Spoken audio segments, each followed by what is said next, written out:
President-elect and former president, Donald, congratulations. La poignée de main tant attendue.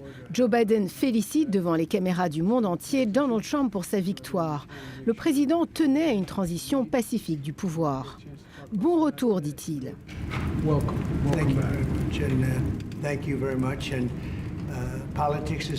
Merci, répond Donald Trump. C'est dur la politique. Dans beaucoup de cas, ce n'est pas un monde tendre, mais aujourd'hui, c'est un beau monde. Et la transition est aussi douce qu'elle peut l'être.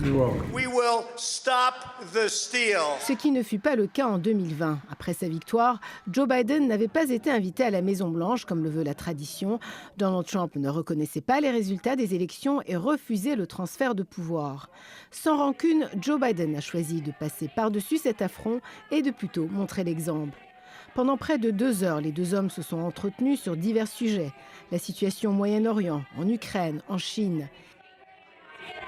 Il a répondu à mes questions de manière substantielle et avec beaucoup de grâce, dira Donald Trump, qui en fin d'après-midi, contre toute attente, nomme Matt Gaetz comme ministre de la Justice. Cet élu de la Floride avait été mis en cause dans une affaire de trafic sexuel en 2020. Les sénateurs républicains, quant à eux, ont élu leur leader, John Thune. À 63 ans, ce sénateur du Dakota du Sud succède à Mitch McConnell, qui a occupé la position pendant 18 ans. C'est un jour nouveau pour le Sénat et pour l'Amérique, dit-il. Un jour nouveau aussi pour les républicains à la Chambre des représentants qui conserveraient leur majorité, selon plusieurs médias américains. Les nominations se confirment, comme celle de Marco Rubio comme secrétaire d'État. Une nomination qui s'ajoute à celle d'Elon Musk et de Vivek Ramaswamy qui dirigeront le département de l'efficacité gouvernementale pour sabrer dans les dépenses annuelles de plus de 6 000 milliards de dollars. D'abord, dit-il, il faut réduire le nombre d'employés fédéraux. Avec une majorité républicaine prévue dans les 2 chambres, Donald Trump fait un retour retentissant à la tête du pays.